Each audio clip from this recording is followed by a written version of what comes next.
Hey, welcome to I month. I love I month. I and Y are my favorite months to teach, so I get excited because I has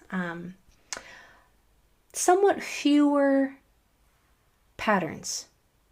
There's a little bit less to remember as compared to A and O especially. And it's typically a rule follower. It doesn't have a lot of exceptions except for one big one. But we're going to talk about that I think on Wednesday or next week.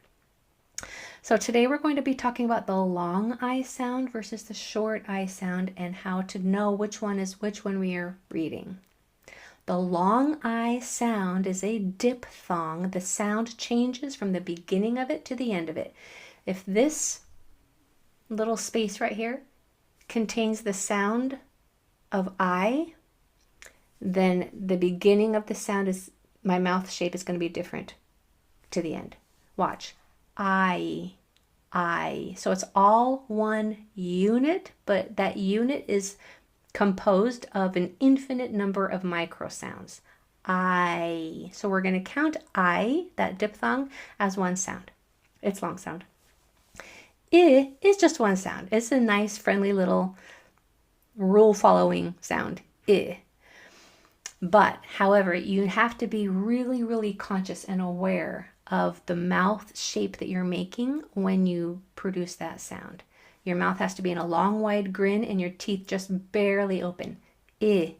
Don't let your jaw drop or it will turn into eh. We don't want eh, we want I.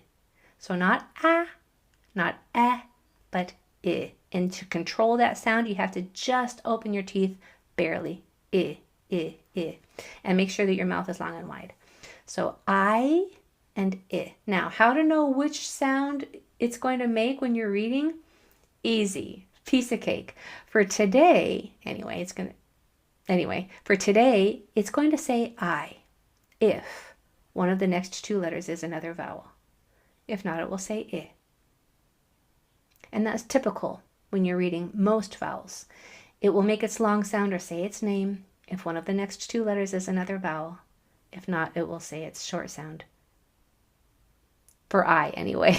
I mean, other letters have a lot of schwa spellings too, but for today, it's going to be a nice, simple lesson. I will say I if one of the next two letters is another vowel.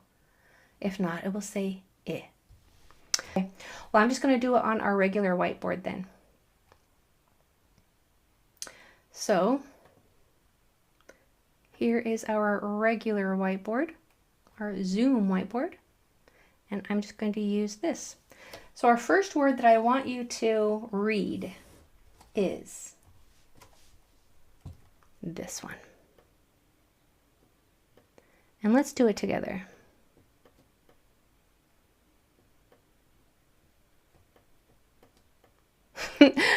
Excuse my writing with the mouse.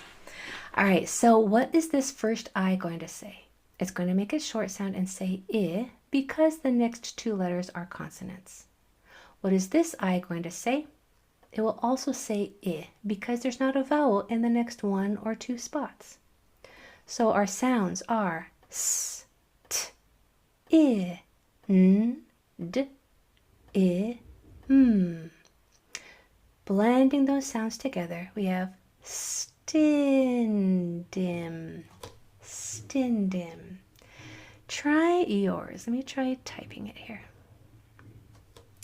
Let's try this one. You try reading this one on your own, and I'll come back and read it with you.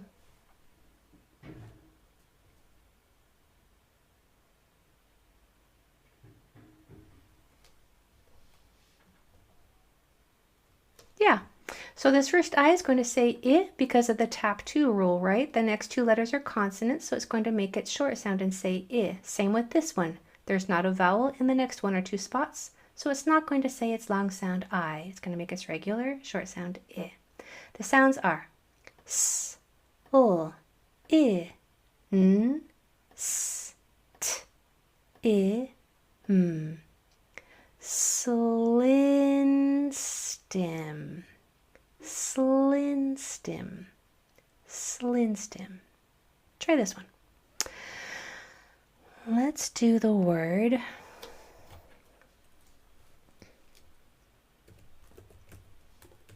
this one. Let's do it together. So this first I is going to make its long sound, right? And say I because there's a vowel 1 or 2 doors down. This second I is going to make its short sound. Same with the third one because there's not a vowel in the next 1 or 2 spots after either of them. So our sounds are I, B, I, M, P, I, T. Pushing those sounds together. I, bim, pit. I, bim, pit. Yeah? Let's try yours. Try this word.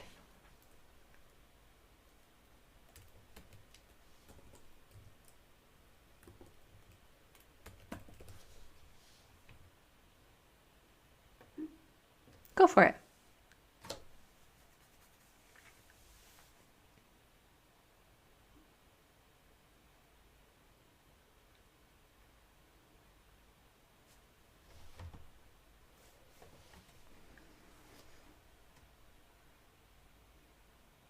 Okay, so we know that this first I is going to say I because of the tap 2 rule.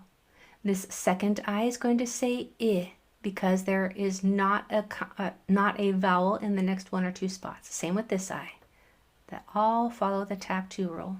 So our sounds are I, P, I, T, S, I, M. I, pit, sim. I pit sim. Would you put in the Q&A how you did on I pit sim? Oh, that's good to know, James. I pit sim. Did you get it? Yes, Y, or almost A in the Q&A? Nice. I pit sim. Wow. Gorgeous. Beautiful. Beautiful. Okay, let's make it just a touch harder. Let me see if I can. Let me try this over here. Okay, let's try the word. I'm going straight to the extra practice, my friends. We're going straight to the hard ones now since you're doing so well. A lot of you must have come over from the spelling class now. Isn't spelling just harder than reading? Can't you see as a comparison coming from the spelling class to the reading class? Reading is probably just like, phew, it's so easy compared to having to generate all of those spelling patterns to spell a word correctly. I also wanted to draw your attention to that last word that we just did. I pit sim. I want you to look at those 4 consonants in that word. The P, the T, and the S are all voiceless. So when you pronounce those sounds, make sure that your vocal cords aren't being used. So you should feel no vibration right here. It's not a voiced sound. The P is just air. P. The T is just air. T. The S is just air. S. So we can't say P, T, or S, or any other sound that might come after the P, the T, the S. There's a few other voiceless sounds too, like F or right?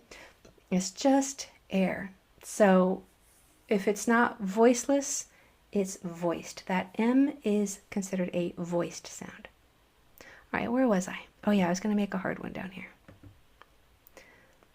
I'll put it up here so that TR,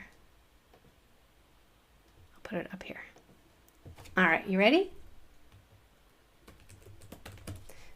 It's probably not going to be hard for you because you guys are so good at this, but what do you think about this one? Go for it. I'll go ahead and just mark it with you, but I know you don't even need me to do that. You've got it. You've got it. I'm doing very well, probably because I was in your live class.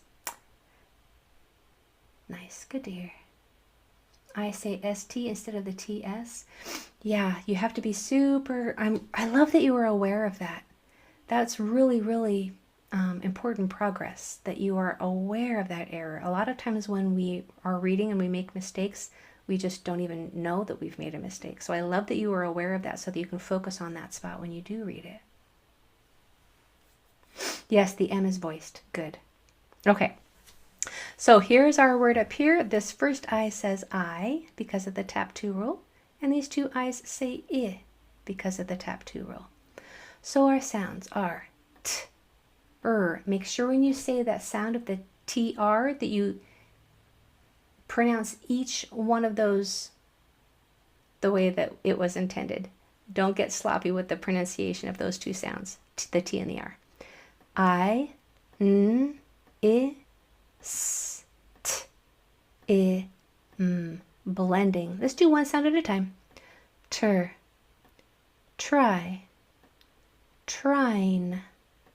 trine, trinus, trinist, triniste, trinistim. How'd you do on trinistim? Give me a Y or an A for a yes or almost.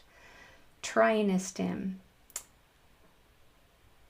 Wow, holy smokes, that's a lot of Y's. Now, if you put an A, you are not alone.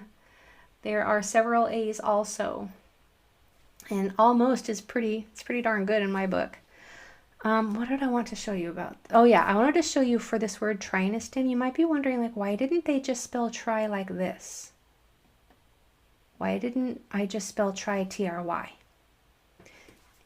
It's because that Y spells the I sound at the end of short words, but you won't see it in the middle unless it's a Greek word. And I would tell you if it was a Greek word. And we're going to learn all about that in Y month, which I'm already getting excited for. Okay, next one. How about, let's do this one. Might look easy, but that's just because you're getting good at this. What do you think that says? I'm not even going to mark it. You don't need me to mark it. I think you can do it without me. According to the feedback that I'm getting, you are doing brilliantly. So notice the C. The C is always going to make its hard sound and say K unless the next letter is an E, I, or Y.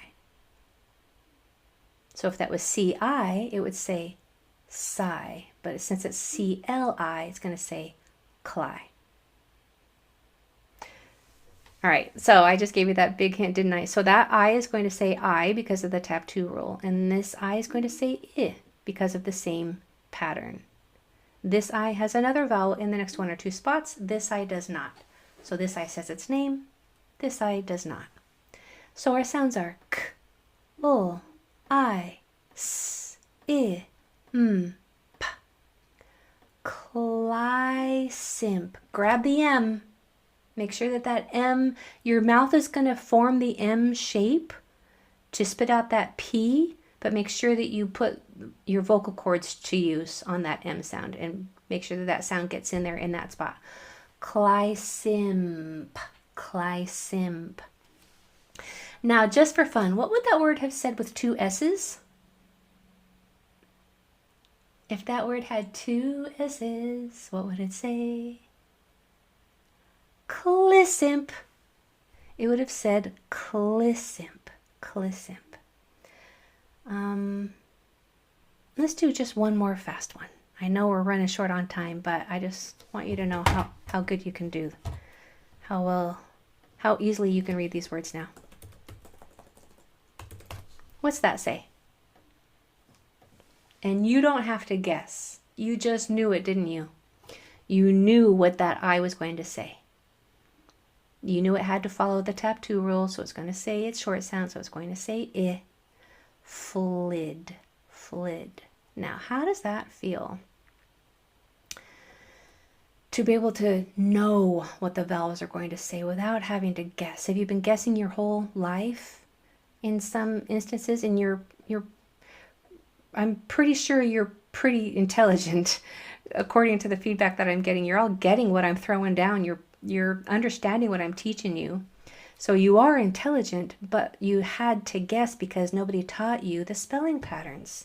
Once you understand how words are spelled, You can read them just fine. So congratulations on your new knowledge, and I'm so grateful that you made the time to come to class today. You dropped everything that you were doing so that you could expand your knowledge. You're amazing. I'll see you on Wednesday. Bye, everybody.